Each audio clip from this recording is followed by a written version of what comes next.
7 ছেপ্টেম্বৰ বছৰৰ দ্বিতীয়টো চন্দ্ৰগ্ৰহণ হ'বলৈ গৈ আছে। 7 ছেপ্টেম্বৰ আকাশখন সম্পূৰ্ণৰূপে একেবাৰে ৰঙা হৈ উঠিব। আজিৰ এই ভিডিঅ'টোত আলোচনা কম যে চন্দ্ৰগ্ৰহণৰ সঠিক সময়সূচী আৰু ইয়াৰ গুৰুত্ব অৰ্থ। ভিডিঅ'টো শেষলৈ চাওক। নমস্কাৰ প্ৰিয় দৰ্শকসকল, আশা কৰোঁ আপোনালোক আটায়ে ভালে আছে, ময়ো ভালে আছো। পুনৰ এক গুৰুত্বপূৰ্ণ ভিডিঅ' লৈ আপোনালোকক আমাৰ ইউটিউব চেনেলটিলৈ আদৰিছোঁ। প্ৰথমে আমি জানি লওঁ আহকচোন এই গ্ৰহণৰ কোন কোন জাগাত দেখা যাব।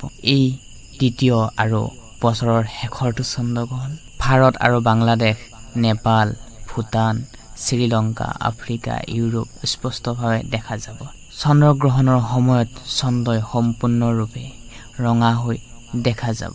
বিজ্ঞানৰ মতে পৃথিৱীৰ বায়ুমণ্ডলে সূৰ্যৰ ৰশ্মিক চন্দ্ৰলৈ ঘূৰাই দিয়ে আৰু ৰঙা ৰশ্মি চন্দ্ৰলৈ বিয়পি যায়। সেইকাৰণে চন্দ্ৰগ্ৰহণ সময়ত ৰঙা ৰূপ লয়। ক'ত ক'ত দেখা যাব আমি ইতিমধ্যে কৈছোৱে।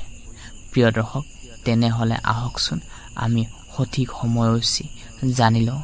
তাৰ আগতে আপোনালোকক অনুৰোধ জনাইছোঁ যে প্ৰথমবাৰৰ বাবে আমাৰ ইউটিউব চেনেলটোলৈ যদি আহিছে তেনেহ'লে চেনেলটি ছাবস্ক্ৰাইব কৰি থ'বলৈ একেবাৰে নাপাহৰিব, আগতীয়াকৈ আমাৰ ভিডিঅ' ন'টিফিকেশ্যন পাবলৈ। প্ৰিয় দৰ্শক, আৰু এই চন্দ্ৰগ্ৰহণৰ সময়ত শুভ আৰু অশুভ 12টা ৰাশিৰ ব্যক্তিৰ জীৱনত শুভ আৰু অশুভ দুয়োটাই প্ৰভাৱ দেখা পোৱা যাব। সেয়েহে নেক্সট ভিডিঅ'ত আমি আলোচনা কৰিম। তাৰ বাবে আপুনি আমাৰ ইউটিউব চেনেলটি ছাবস্ক্ৰাইব কৰি থ'ব পাৰে যদিহে ভিডিঅ'বোৰ ভাল লাগে। ভাদ মাহৰ পূৰ্ণিমাৰ দিনটোতেই হ'ব চন্দ্ৰগ্ৰহণ। দিন হৈছে দেওবাৰ, ৰবিবাৰ অৰ্থাৎ ৰবিবাৰ 9:57 পৰা এই গ্ৰহণ আৰম্ভ হ'ব আৰু মধ্যৰাতি 1:28 এই গ্ৰহণ অন্ত পৰিব।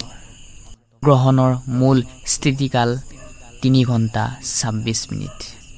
এই চন্দ্ৰগ্ৰহণত শুভ কাম কৰাটো আপোনাৰ মোৰ প্ৰত্যেকজনৰ ব্যক্তিৰ কাৰণে দৰকাৰ।